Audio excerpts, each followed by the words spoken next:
Hello ladies and gentlemen, and welcome to Real United States Video Blog, and I'm your host Paul Campbell, and welcome to the Gerald R. Ford Presidential Museum. Now, Gerald Ford was our 38th president, and most presidents since Herbert Hoover have a presidential library and museum. This one's a little unusual in the respect that the library and the museum are in two separate locations. The museum that we're at today is located in Grand Rapids, Michigan, whereas the library, the presidential library for President Ford, is located 138 miles away in the city of Ann Arbor. Now, Gerald Ford is unique amongst presidents in American history in the respect that he's the only president ever to have come to office without having been elected by the Electoral College. It was a very troubled time in our history. It was after the resignation of Vice President Spiro Agnew in 1973 that Ford became nominated and approved by the Senate and the House to become the Vice President of the United States. And then in 1974, President Richard Milhous Nixon resigned, leaving the vacancy to be filled by the Vice President. And thus, President Ford became, well, President Ford. When President Ford took office in 1974, he even declared that he came to the office under extraordinary circumstances when our nation was hurting. So we'd like to share with you now some of the exhibits here at the Gerald Ford Museum, and maybe talk a little bit more about his presidency, about the First Lady Betty Ford and some of the things that happened during her tenure as First Lady of the United States. So come along with us, and we hope you enjoy the tour. Now, before we move inside, I wanted to show you the entire front of the museum.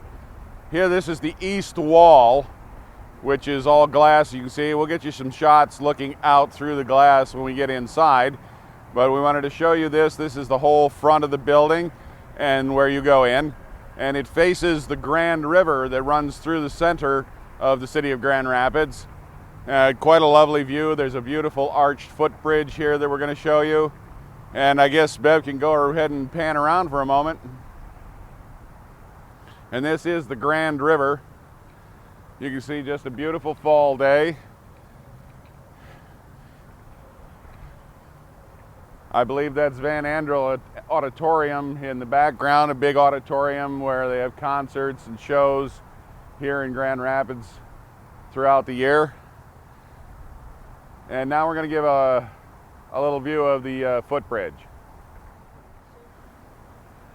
Now this is the Grand River behind me, and you see this lovely arched footbridge that connects the museum with the rest of downtown Grand Rapids.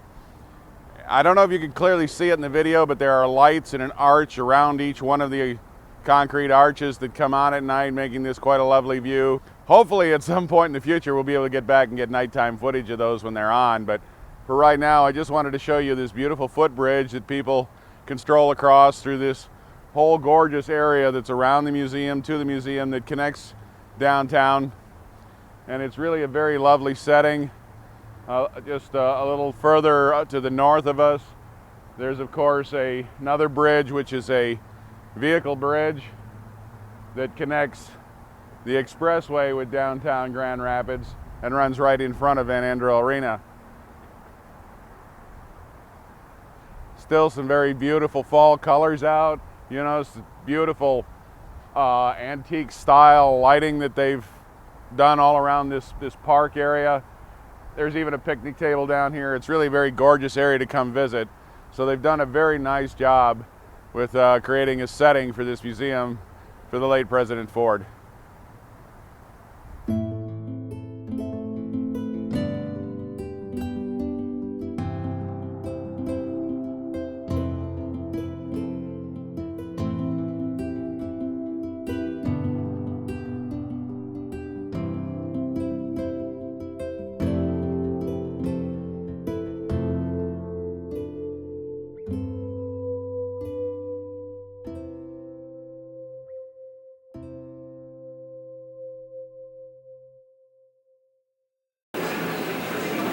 Amongst the displays here in the 1970s room is this fondue cookbook, which I really have a copy of at home. I have my very own copy of this. Now, as I mentioned earlier, President Ford came to office in a very troubled time in our history. It was on the heels of the resignation of the Vice President and subsequently the resignation of the President of the United States. This all actually began in 1972 after the President was elected for his, President Nixon was elected for his second term. There was a scandal which those of you that are in our age group and a little older will remember, called the Watergate Scandal. Now, Watergate was a hotel that still exists to this day in downtown Washington, D.C., and it was the Democratic National Headquarters, had facilities there. And behind me, you will see the actual tools that were used in the break-in and the wiretapping that took place during the Watergate Scandal in 1972.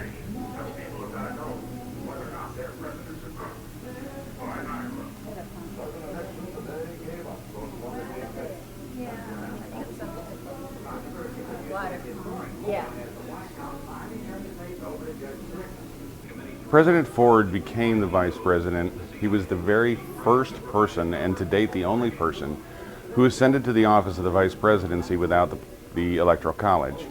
And he was the only person who came to that office under what is the 25th Amendment to the United States Constitution. Now, this sign explains a little bit about that. If you're interested, certainly there's a great deal more available that you could look up about the 25th Amendment on the internet.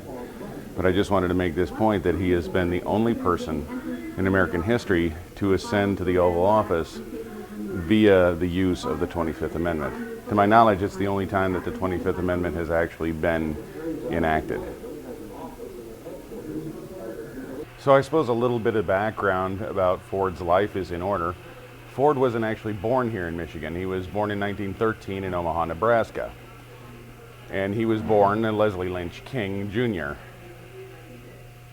At about 3.5 years of age, his parents separated, and his mother, Dorothy, eventually married Gerald Rudolph Ford.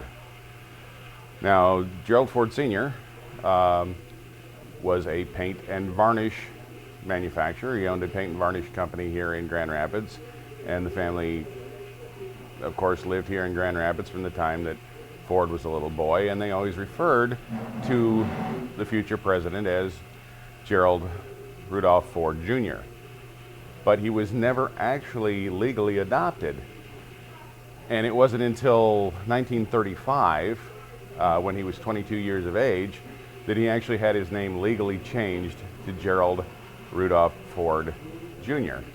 So his entire youth essentially went by with a name that was his, but never legally registered. He was never legally adopted by his stepfather. Sort of an interesting side note to history. He then went on to the University of Michigan, where he played football, of course, quite a successful football player, and after that went into the military, where he was an ensign in the United States Navy and eventually promoted to Lieutenant JG. For those of you overseas, that's Lieutenant Junior grade, and that would be the equivalent of a second lieutenant, where he served during World War II, if memory serves me correctly. So that's a little bit about our president's youth and growing up and where he went to college.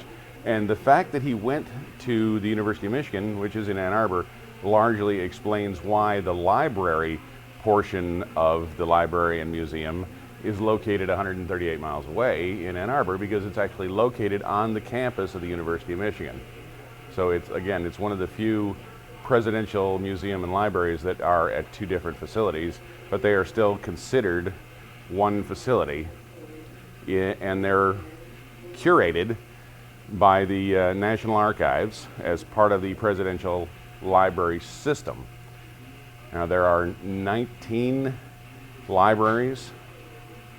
I'm sorry, there are 13 libraries in the National Archives presidential library system, and there are an additional 9 which are unofficial presidential libraries, including those for President George Washington, Jefferson, Adams, Lincoln, and numerous others, bringing it to 13 and 9 is what, 22, and 23 if you want to count the Confederate Presidential Library of Jefferson Davis in Mississippi. Though he was never president of the United States, there is a presidential library for Jefferson Davis in Biloxi, I believe. We now have the opportunity to show you, here in the museum there is a replica of the Oval Office in the White House that is designed in the same way that it was decorated at the time that President Ford was sitting president of the United States. Now there is some background audio that may be a little disruptive, I don't know, and they're actual tape recordings of the president and other people from that era. But we'd like to show you this beautiful reproduction of the Oval Office of the President of the United States. So just follow me on in.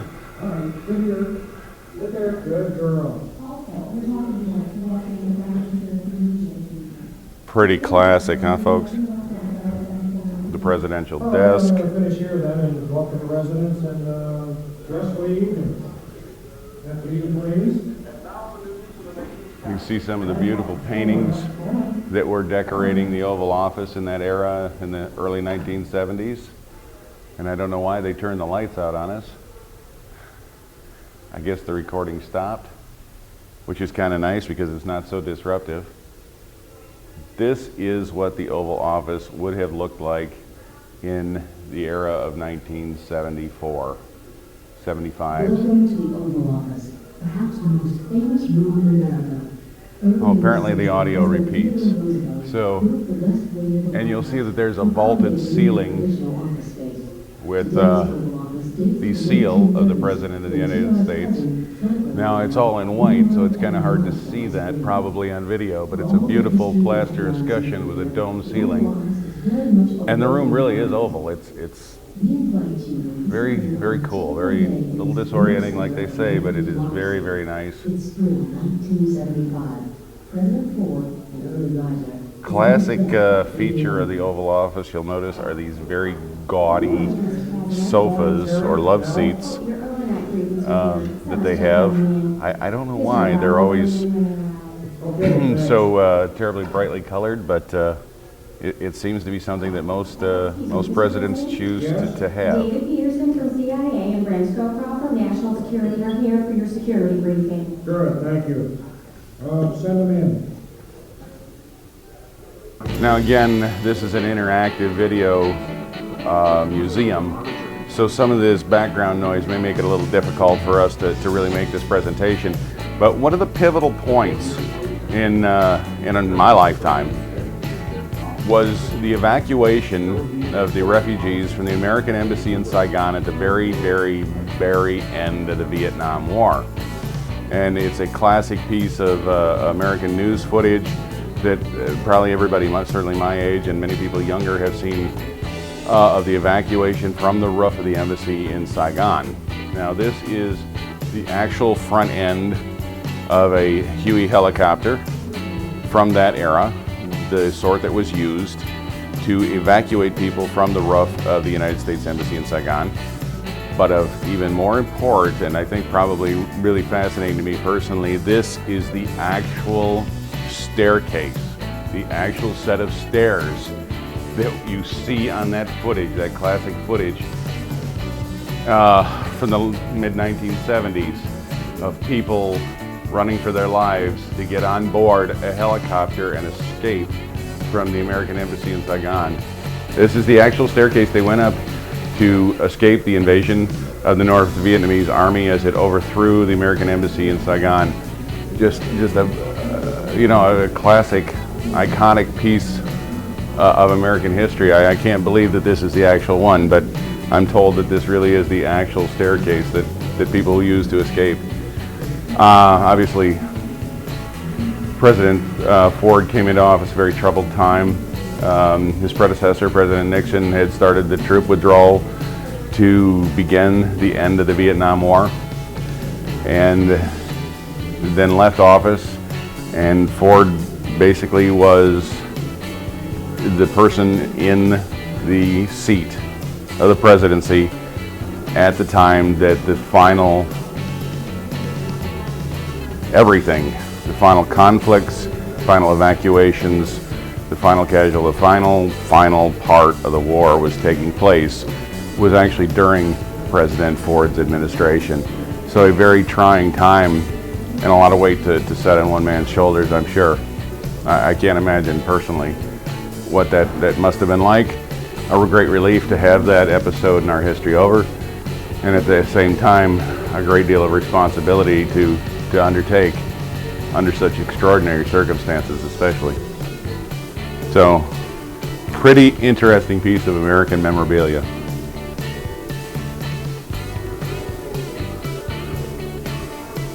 Now, I would be horribly remiss if I didn't discuss, at least briefly, the importance of the First Lady of the United States, Mrs. Betty Ford. Now, Betty Ford was a very proactive First Lady, a driving force in the Equal Rights Amendment of the 1970s, very active in women's organizations, and as a matter of fact, there's a picture up here you see where she has an Equal Rights Amendment, ERA, button on her jacket. She was unabashedly outspoken about pro-choice. That was her call, her decision.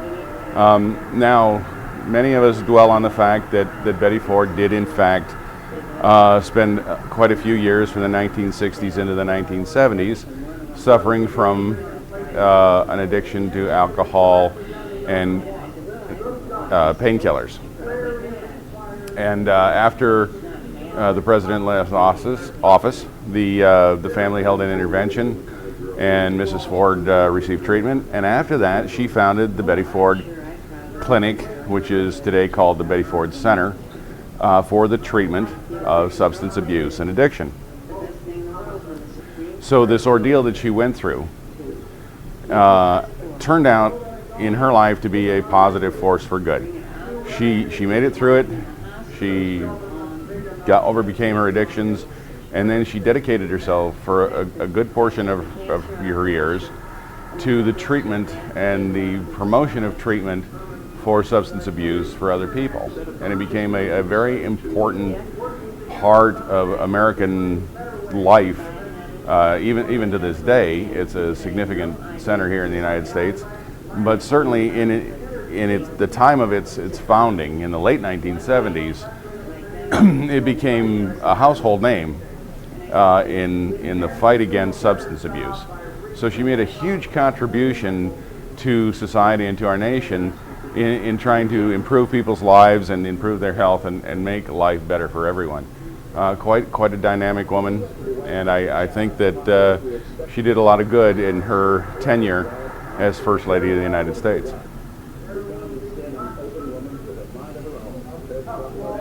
So this, our final stop on our tour of the Gerald R. Ford Presidential Museum, is a replica of the cabinet room that would have been used during President Ford's administration, and they have done an outstanding job of recreating it down to the finest nuance. They've added a couple of plasma screens here for interactivity for guests who visit this. But I just wanted to show you this beautiful setting of the cabinet room that you would find in the White House. It's essentially the same room that's there today, but maybe decorated a little differently in this era. So we'd like to thank you all for joining us here at the Gerald R. Ford Presidential Museum in Grand Rapids, Michigan. We really appreciate you watching. If you have questions or comments, please leave them in the comments section below. We'll get back to everybody just as soon as possible. Please take time to subscribe and join us for future episodes. And as always, thank you for watching.